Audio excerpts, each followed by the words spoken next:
Today's video is going to be about how you recover hidden files on your flash drive or on your laptop. But before going to that, let me quickly list out what this video is going to cover. Number one, what is actually a malicious software or a malware? Number two, what do they look like? Number three, how do you actually identify a virus when you see one? Number four, then what actually makes a malware different from a virus? Last on the list is a particular software that I'm going to introduce to you. So I want you to stay put and get the message regarding the software. I will mention the name of the software where you actually need to download it. Then I'll also tell you how to make use of it. In fact, this software is what you are going to use to uncover the hidden files that you find on your flash or on your system. Welcome, my name is Ahmed. Today's video is going to be about how you actually recover hidden files on your system. Let's begin. Malware, they will humble you. Malware no dey play. So questions 1 to 4 will actually be answered once.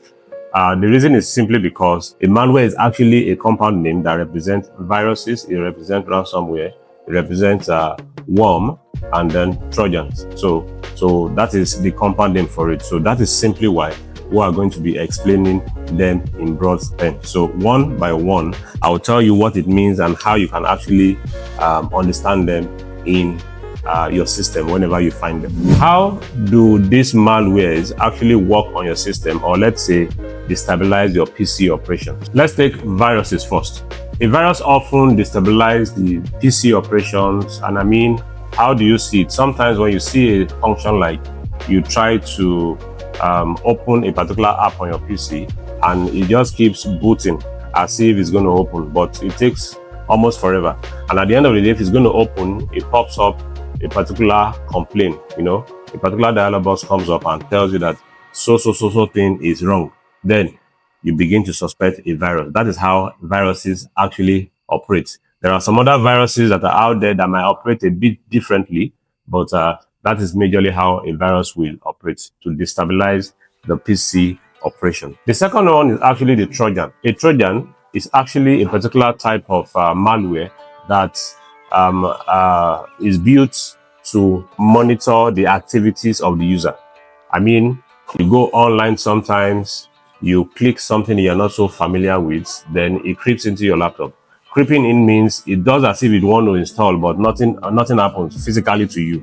But for programmers, it's already underlying because it has gone into the system app, run into the system and keeps monitoring your activities. So since you are often online, the programmer, wherever he is, can actually monitor your activities, try to understand your habits. So at the end of the day, it can actually take control of your PC. So I like to call Trojans, I call them made by hackers. The third one is actually the worm.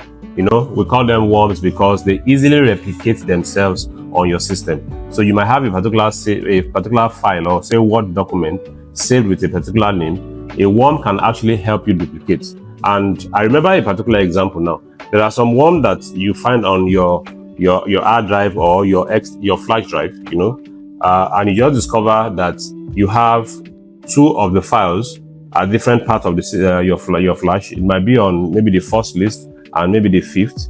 So you come to discover that the second one is actually having a lowercase v at the front of the name.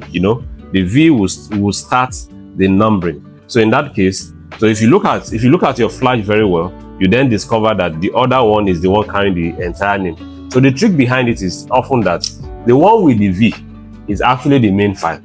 But if you dare open it, then the particular worm has actually caught up with you. So if you take note properly, you come to discover that the one with the v is actually carrying the entire size of the file. Let's say the size is actually maybe 10 MB. It will still be carrying it, but it will name it as a V. Now the other one that doesn't have a V would now carry maybe 825 kilobytes. So you would think it's that one because it is the exact name of your file, but it's actually not it, because when you click it, it's not going to work. So how I actually go about it is to just re-edit, by clicking on that file, right click. When I right click on the file, I go down to rename, I just delete the V. So then I would then be able to open that one. But that would be after deleting that particular duplicate that I have. So that's how worms often work. And most of the time, they also shut down your PC. So the last one is actually the ransomware. Sincerely, ransomware are very deadly and crazy. And how do I mean? I can tell you, a ransomware actually works in the sense that it is a piece of program, it's a malicious program that actually creeps into your system. It could be from your spam, it could be from the spam in your email, it could be from any website, it could be from anywhere, you know. When it creeps in, what it does is to destabilize the total functioning of your system. Total functioning. All your apps will be replicated. Sorry, all your apps will be changed. In fact, sometimes you might not be able to boot in.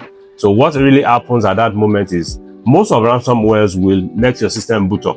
But when you want to use any of your files, it's going to pop up something and say, perhaps you should make payment or consult this particular email.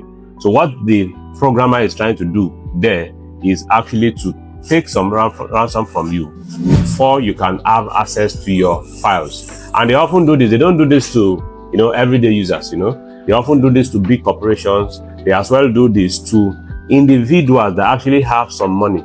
I've had this experience before when myself and a friend that is actually into crypto is always on system. He's always on a system. In fact, you can take for 2 years. I can say for 2 years, this guy is always on the system, So at the end of the day,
software that will help you to recover your hidden files is actually USB Show.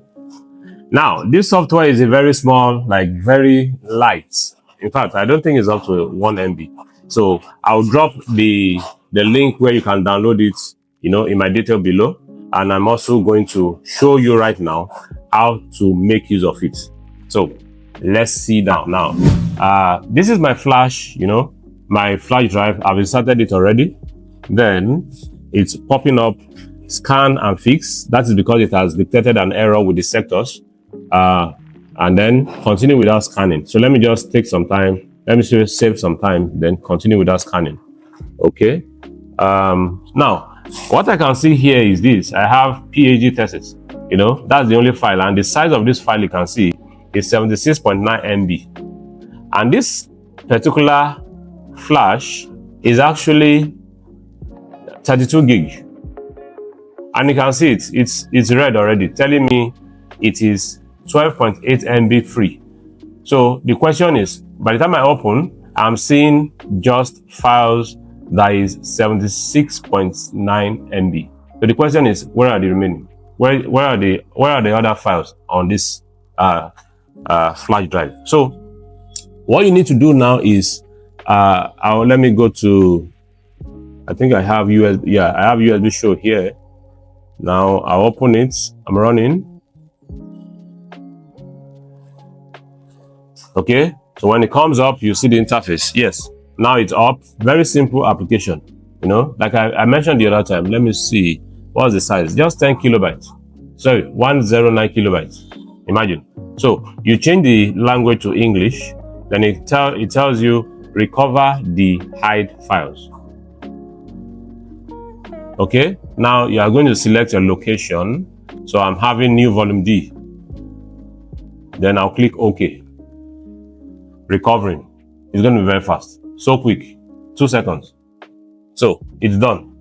Once it's done, you close it. Then you go back to your flash drive and see what it has done. Can you see? Now, what we have here is that it has been able to, let me just say, it's removing the original ones from the fake ones, you know, fake files, just like the shaft. You're removing the shaft from the main thing. So here you have recycler.bin 327 kilobytes. So this is not my file. I know I don't have this file. Now the remaining files are here. You can see that that's the size, 28.4 gig. So that tells me now what this application as USB show has actually done for me is to help me separate my original files from the ones that I don't need, the ones that has actually gone into it, you know. So I'll delete this. Then I can open that folder. But one other thing is that I know that it must have replicated some files inside. So let me check. I'll do a physical inspection of the files that I have there. So let me see if there's any replication anywhere. Okay, none at the moment. Okay, then I'll come here as well to check if there's any replication. Okay, no replication at the moment. So from here now, I can go ahead and, you know, my files are back. So now it said I have 13.1 MB free. And when I go into the flash, I have 2 folders here. Inside this folder, I have 28.4 gig. And the next folder is actually 78.2 MB. So that shows me that USB show has actually saved my day. So I believe you've learned 1 or 2 things from understanding what malwares actually are. Subscribe, like, and share for more tips.